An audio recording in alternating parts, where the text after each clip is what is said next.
6. The Geneva Congress. Despite the original plan, the first Congress of the International had not taken place when the Battle of Königgrätz decided the fate of Germany. It had been necessary to postpone the Congress until September, although in the second year of its existence the organization had made much quicker progress than in the first. Geneva began to develop into the most important center of the movement on the continent, and both the German-Swiss and the Franco-Italian-Swiss sections founded party organs. The German-Swiss section issued Der Vorbote, a monthly publication founded and edited by the veteran revolutionary Bicker, and even today its columns represent one of the most important sources of information concerning the First International. It first appeared in January, 1866, and styled itself the central organ of the German language group. For the German members of the International also regarded Geneva as their center owing to the fact that the laws of Germany prevented the formation of a specifically German section.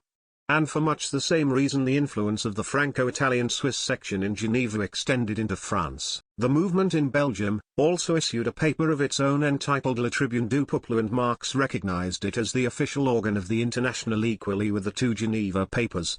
But there were one or two papers issued in Paris and representing the cause of the workers in their own way which he did not recognize as official mouthpieces of the International. The cause of the International made good progress in France also, but it was more like a fire sweeping over stubble than a steady blaze. Owing to the complete absence of any freedom of the press or any right to meet, it was difficult to found any real centers of the movement, and the ambiguous toleration of the Bonapartist police tended to sap the energy of the workers rather than encourage it. Further, the dominating influence of Proudhonism was not favorable to any development of working-class organizational strength. Young France, as the fugitives in Brussels and London styled themselves, made a deal of noise and trouble. In February, 1866, a French section of the International which had been founded in London violently opposed the General Council for having placed the Polish question on the agenda of the Congress. Under the influence of Proudhonism, its representatives asked how one could possibly think of opposing Russian influence by the restoration of Polish unity at a time when Russia was freeing the serfs, whilst the Polish aristocracy and clergy obstinately refused to do so. And at the outbreak of the Austro-Prussian War, the French members of the International caused the General Council a lot of trouble with what Marx described as their Proudhonized Stirnerism. They announced that the nation as an idea was obsolete. The nations should be dissolved into little groups which would then form an association in place of the state. And this individualization of humanity and the corresponding mutualism will proceed whilst in all countries history conveniently comes to a full stop and the whole world waits until the individuals are ripe to make a social revolution. They will then carry out this experiment and the rest of the world will be overwhelmed by the force of their example and will proceed to do the same.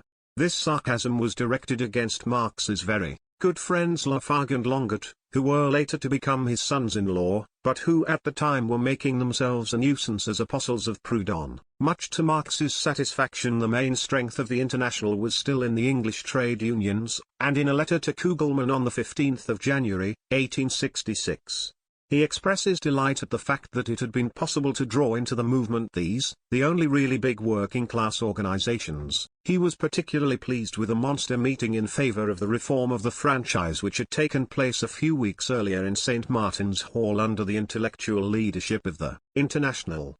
In March, 1866, Gladstone's Whig cabinet brought in a bill for electoral reform, but it proved too radical for a section of Gladstone's own party, which went over to the Tories and caused the fall of the government and its replacement by a Tory ministry with Disraeli as Prime Minister. When Disraeli then attempted to postpone the question of electoral reform indefinitely, the movement in its favor grew more and more vigorous. Writing to Engels on the 7th of July, Marx declared, "The workers' demonstrations in London, marvellous compared with anything we have seen in England since 1849, are purely the work of the International. Lew Craft, for instance, the leader of the Trafalgar Square demonstration, is a member of our council."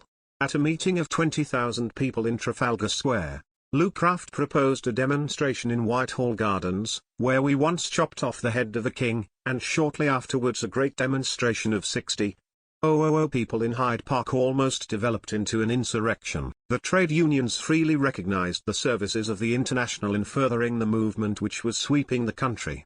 And in Sheffield a conference of delegates representing all the big trade unions adopted a resolution. that this conference fully recognizes the services of the International Working Men's Association in furthering fraternal solidarity between the workers of all countries and urgently recommends all the societies represented at its deliberations to affiliate to this body in the conviction that such affiliation is of great importance for the progress and welfare of the whole working class.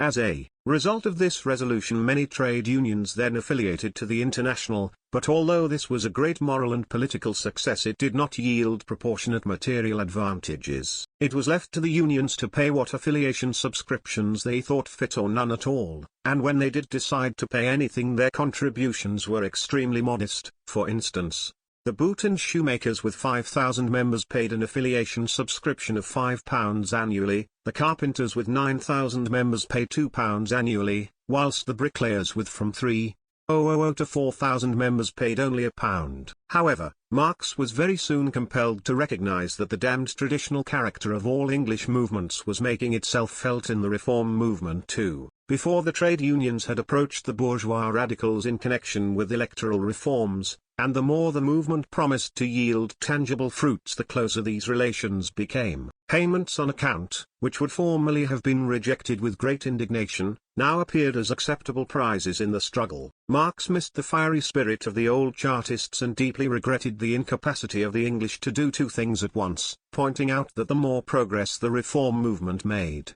the cooler the trade union leaders became our own movement, and that the reformed movement in England, which was brought into being by us, has almost killed us.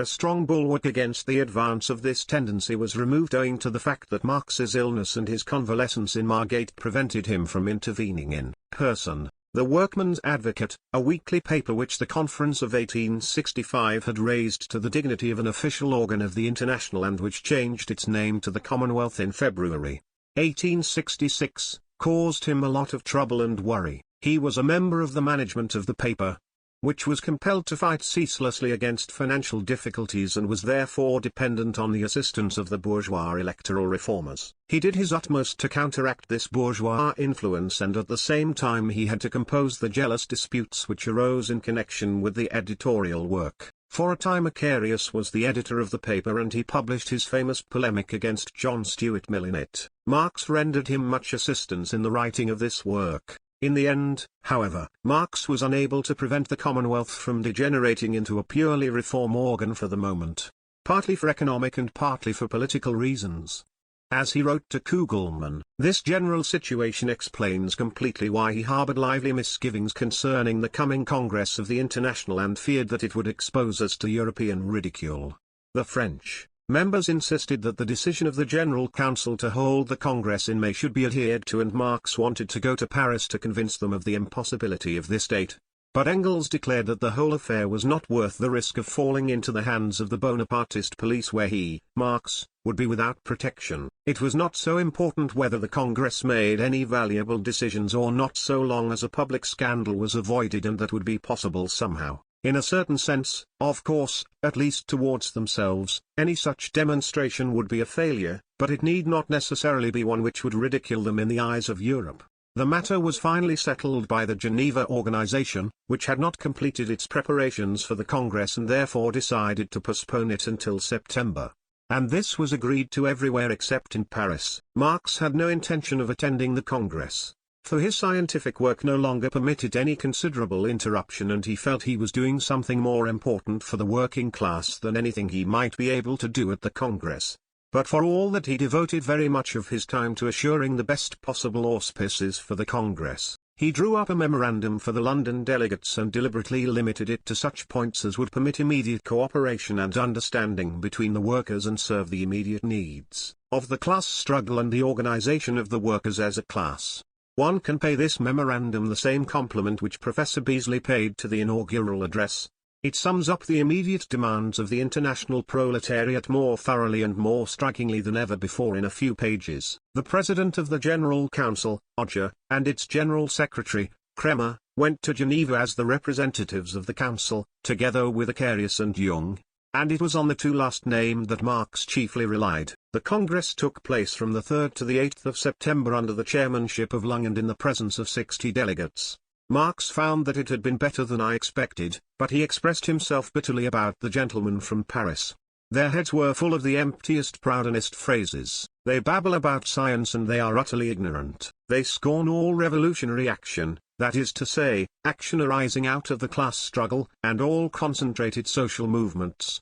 Movements which can be carried out with political means, under the pretext of freedom and anti-governmentalism or anti-authoritarian individualism. These gentlemen, who have meekly tolerated 16 years of the blindest despotism and are still tolerating it, actually preach a vulgar bourgeois economic system idealized a little by Proudhonism. And so on in even harsher terms. Marx's judgment was severe, but a few years later Johann Philipp Becker, who was present at the Congress and one of its foremost delegates, expressed himself even more harshly concerning the chaos which marked the sessions, except that he did not forget the Germans on account of the French, or the supporters of Schulze-Delitzsch on account of the Proudhonists. How much politeness we had to waste on the good people in order to avoid with decency the danger of their enthusiasm running away with the Congress. The reports published at the time in Der Vorbote on the deliberations of the Congress are written in a different tone and they must be read with all the critical faculties alert. The French were relatively strong at the Congress and they controlled about 1/3 of the mandates. In the upshot they did not achieve very much, but they spared no eloquence. Their proposal that only manual workers should be accepted as members of the International and that all others should be excluded was turned down. As was also their proposal to deal with the religious question in the program of the International, a rebuff which marked the end of this abortion. On the other hand, a fairly harmless resolution calling for the study of international credit was adopted. Its aim was to secure later on the founding of a central bank for the International along Proudhonist lines. Much more disagreeable was the adoption of a resolution, brought forward by Tolaine and Fribourg, declaring that female labor represented a principle of degeneration and that a woman's place was in the home. However, this resolution was opposed even by other French delegates, including Valin, and it was adopted together with a resolution of the General Council on female and child labor which in effect killed it. For the rest, the French delegates succeeded in smuggling a little Proudhonism into the resolutions of the Congress here and there. But although these blemishes which disfigured his hard work annoyed him, Marx did not fail to recognize that on the whole the Congress had been fairly satisfactory. Only in one point did he suffer a rebuff which might be considered painful and probably was, and that was in the Polish question. Thanks to his experience with the London Conference, he had carefully worked out this point in the memorandum he drew up for the London delegates. He declared that the European working class must take up the question because the ruling classes suppressed it despite effusive enthusiasm for every other sort of nationalism, and because the aristocracy and the bourgeoisie regarded the threatening Asiatic power in the background as the final bulwark against the advancing working class. This power could be checked only by the restoration of Polish unity on a democratic basis. Whether Germany remained an outpost of the Holy Alliance or became an ally of Republican France would depend on the solution of this question. So long as this great European question remained unsolved, the working class movement would be continually hampered, held up and interrupted in its development. The English delegates supported the proposal vigorously, but it met with an opposition no less vigorous from the French delegates and a number of the Franco-Italian Swiss delegates. In the end Becker, who had supported the resolution but was anxious to avoid a split on the question, put forward a compromise resolution declaring that the International was opposed to any form of rule by violence and that therefore it would strive for the abolition of Russian imperialist influence in Europe and for the restoration of Polish independence on a social democratic basis, and this evasive solution was adopted. Apart from this, the English memorandum triumphed all along the line. The provisional rules were adopted with one or two alterations and no debate at all took place on the inaugural address, which thenceforth was invariably referred to in the decisions and proclamations of the International as a fundamental official document. The General Council was re-elected with its seat in London and it was instructed to collect detailed statistics on the situation of the working classes all over the world and to issue reports as often as its means allowed on all matters of interest to the International. In order to provide it with the necessary funds, the Congress decided that every member of the International should be assessed 30 centimes for the coming year, and it recommended that a regular annual Subscription of 1/2 penny or 1 penny should be paid by all members in addition to the fee for the membership card. The most important programmatic announcements of the Congress were its decisions concerning legislation for labor protection and the trade unions. It accepted the principle of a struggle for labor protection legislation and pointed out that by compelling the adoption of such laws the working class will not consolidate the ruling powers, but, on the contrary, it will be turning that power which is at present used against it into its own instrument.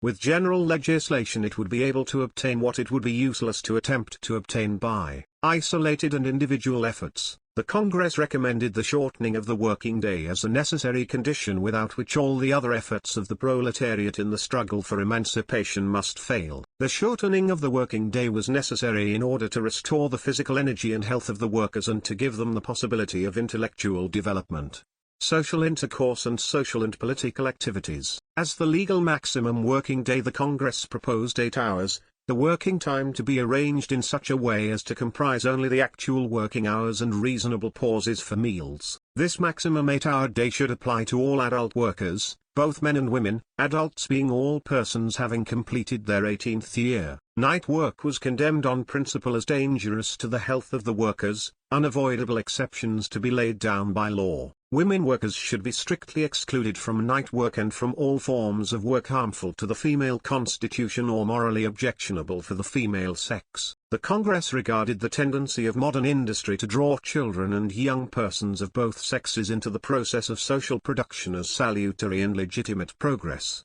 although it condemned as revolting the form in which this took place in capitalist society. In any reasonable system of society, it declared, each child would become a productive worker from its 9th year on, whilst at the same time no adult person would be excepted from the general law of nature which prescribed that in order to eat a man must first work. And furthermore all men should work not only with their brains, but also with their hands. In the prevailing system of society it was desirable to divide children and young people into 3 categories and treat them accordingly. Children from 9 to 13 years old, children from 13 to 15 years, and young people from 15 to 17 years old. The working hours of the first category should not exceed 2 per day, whether in household or workshop, of the second category not more than 4 hours, and of the third category not more than 6 hours, with a break of 1 hour in the working time of this last category for meals and recreation. Productive labor on the part of children and young persons should be permitted only when combined with educational training, including mental, physical and technical training, giving them instruction in the general scientific principles of all processes of production and at the same time acquainting them with the practical use of the simpler forms of tools. With regard to the trade unions, the Congress decided that their activity was not only legitimate, but necessary. The trade unions were a means of using the only social power of the proletariat, namely its numbers, against the centralized social power of capitalism. And so long as the capitalist mode of production existed it would not be possible to do without trade unions. On the contrary, the trade unions should generalize their activities by establishing international connections. By consciously opposing the ceaseless excesses of capitalism they would unconsciously become the organizational center for the working class in the same way as the medieval communes had become such, a center for the rising bourgeoisie. Conducting a ceaseless guerrilla warfare in the everyday struggle between capital and labor, the trade unions would become still more important as a lever for the organized abolition of wage labor. In the past the trade unions had concentrated their activities too exclusively on the immediate struggle against capital. But in the future they ought not to hold themselves aloof from the general political and social movement of their class. Their influence would grow stronger to the extent that the great masses of the workers would realize that their aim was not narrow and selfish, but directed to securing the general emancipation of the downtrodden millions. Shortly after the Congress in Geneva, and in the spirit of the above resolution, Marx took a step from which he hoped great things. Writing to Kugelmann on the 13th of October, 1866, he declared, "The London Trades Council is now considering a proposal that it should declare itself the English section of the International. Should it adopt this proposal then, in a sense the control of the working class will come into our hands and we shall be able to drive the movement forward still more effectively." However, the Council did not adopt the proposal, and with all its friendliness to the International it decided to maintain its organizational independence. And if the historians of the trade union movement are right, It even refused to permit a representative of the International to attend its sessions in order to report as quickly as possible on all continental strikes and labor troubles. Even in the very first years of its existence, the leaders of the International could see that great successes were ahead, but also that these successes had their definite limits. However, for the moment the movement was entitled to congratulate itself on its successes, and Marx notes with lively satisfaction in his great work, which he was then within an ace of completing, that a Congress of American workers, held in Baltimore at the same time as the Geneva Congress, had also proclaimed the 8-hour day as the first demand of the workers which must be fulfilled on the way to the complete emancipation of labor from the chains of capitalism. White labor, he declared, could never emancipate itself so long as black labor was branded. But the first fruit of the American Civil War for the abolition of slavery was the agitation for the 8-hour day, a movement which raced from the Atlantic to the Pacific, from New England to California with the 7 league boots of the modern locomotive.